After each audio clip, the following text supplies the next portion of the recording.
पहले के जवानी वाली बात दूसर रहल ना। अच्छा पहले के जमाना में सुना।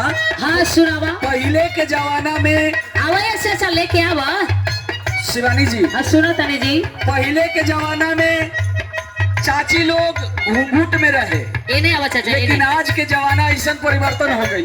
हाँ देखा बेईमानी ना चली, बेईमानी नहीं चली, वो फैसला करिए। बेईमानी ना चली, देवे के वही ना दोनों के बराबर दिया। अरे आज के लेकिन जीन्स पहिर के ए भैया, आज के लेकिन जीन्स पहिर के सचो में झूठो रूप दिखावेली।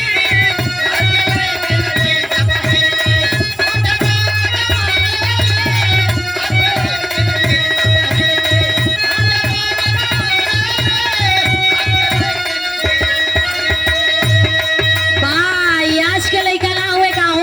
हाँ, ये लगता भैया कि कलयुग के बाद के लड़का हुआ मर्दे। आज के परिवेश आवा में चाचा आवा दे दो काटो ता। नहीं। अच्छा, तो हमारा से ले लो। दोनों के दिया बेईमानी ना हमारे चली। से ले लो लेबो। हमारे से ले लो हमारे से। हाँ। अच्छा तू कहा आज के लड़का मोछ मुड़ा के अच्छा देखो तारे आज के लड़का मर्दाना मोछा है नहीं के। अरे भाई तो का करबू, ये स्टाइले हो, सुन लो ये आज के फैशन वाली तो आज के हमारा फैशन है जींस वाला। अच्छा अच्छा का आज के लड़का मोछ मुड़ा के हैप्पी बाल कटावे ले। आज के लड़का मोछ मुड़ा के हैप्पी बाल कटावे ले। आज के लड़का मोछ मुड़ा के हैप्पी बाल कटावे ले। और ही कहवा दिन भर में जाना हो भैया है कैकन को ड्रेस बदल रहा है। 50 गो हम खाता नहीं अपन। दिन भर में कैकन गो, अरे दिन भर में कैकन गो अब बदल के ड्रेस लगावे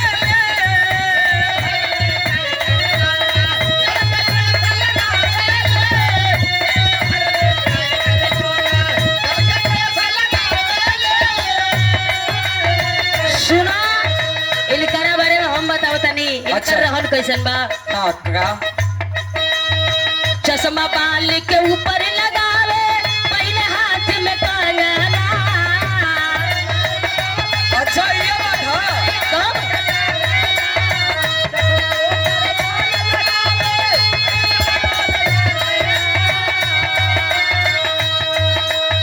कान में ई छेद करावे, माथे लगावे रोज चांदना।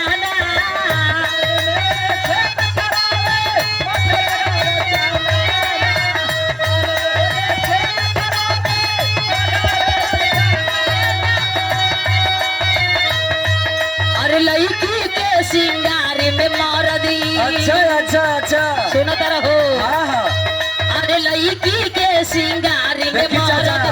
अपने सामने परिवारी ना चली हो चाचा। लड़की के सिंगार में मार दी। अपने सामने डुबाए ले। लड़की के सिंगार में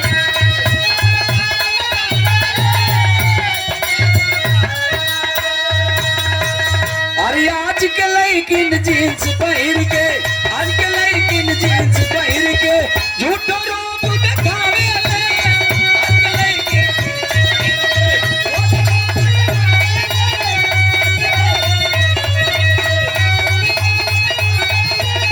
आज के लड़का मोछ मुड़ा के हैप्पी बाल कटावे ले। आज के लेकिन जीन्स पहिर के झूठो रूप दिखावे ले। आज के लड़का मोछ मुड़ा के हैप्पी बाल कटावे ले। अरे आज के लेकिन जीन्स पहिर